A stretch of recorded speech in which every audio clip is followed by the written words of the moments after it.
Ayun o, may CR. Plastic lang yan guys. Alright guys, punta natin yung patrabaho namin. Bisitahin natin.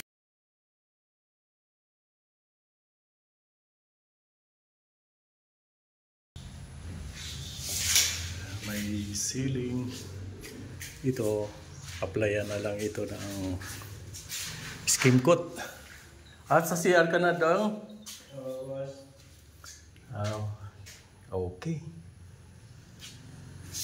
Basta angat ito, no? Bas. Para hindi magbalik ang tubig.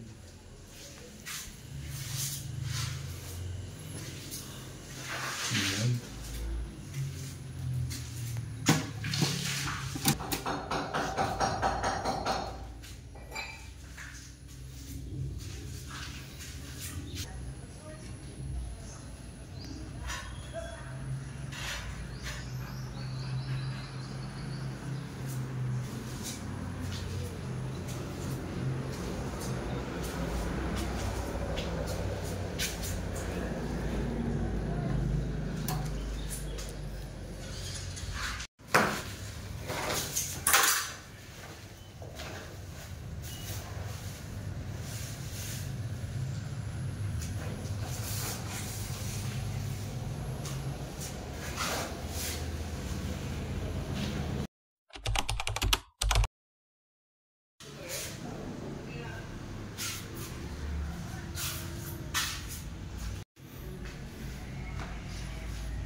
Okay na guys, ayan na, na skim coat na, tapos na masilya na yung ceiling.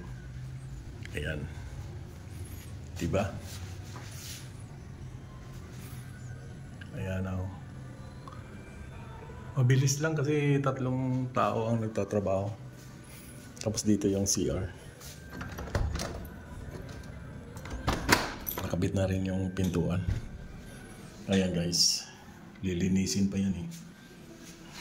Yung magpapapintura na ako sa next week. Yan. Tapos dito sa dyan sa wall na yan, mayroon pa yan isang kwarto doon. Tingnan natin.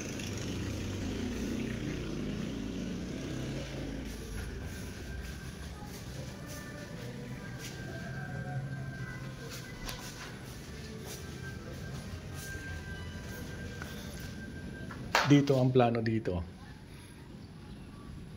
Palalagyan ko yan ng lupa.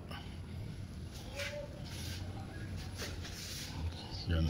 Ito yung pinto kasi palalagyan ko pa yan ng isang kwarto para dito. Tapos nandito yung isang pwesto.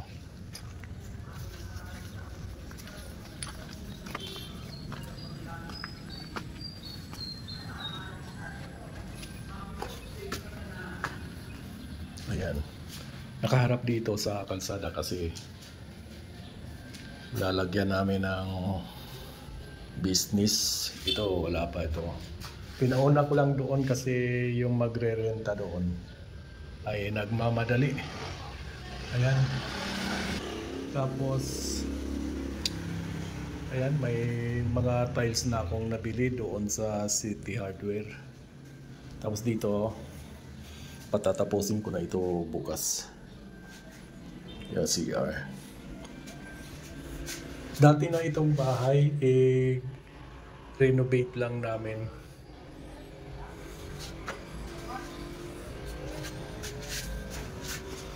Ayan, may ceiling na din.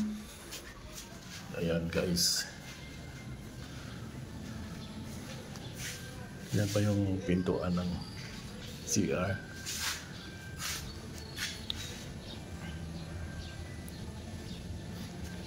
Tapos yung dito sa harap ay glass. glass na walling at saka glass na pintuan. At saka mayroon siyang roll up.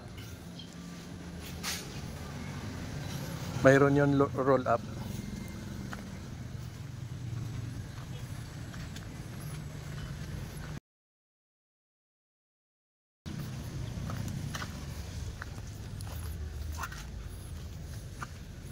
Yan, magpapa-finishing pa. Ay, siya nga pala, ito yung pinto dito sa kwarto na ito, dalawa. Pero doon sa kabila, wala pa. Binili ko yan doon sa Tacorong. Ang isang ganito ay kuwan siya, 3.5. Alright, update ko na lang kayo guys kung ano na ang mga susunod pang mga magawa dito.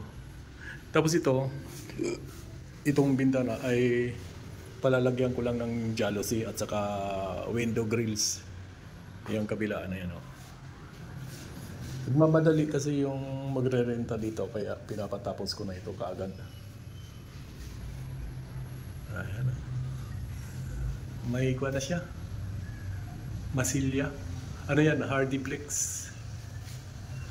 Alright, update ko na lang kayo sa mga susunod na araw. Bye-bye. Ito muna ang project ko ngayon kasi wala naman akong biyahe.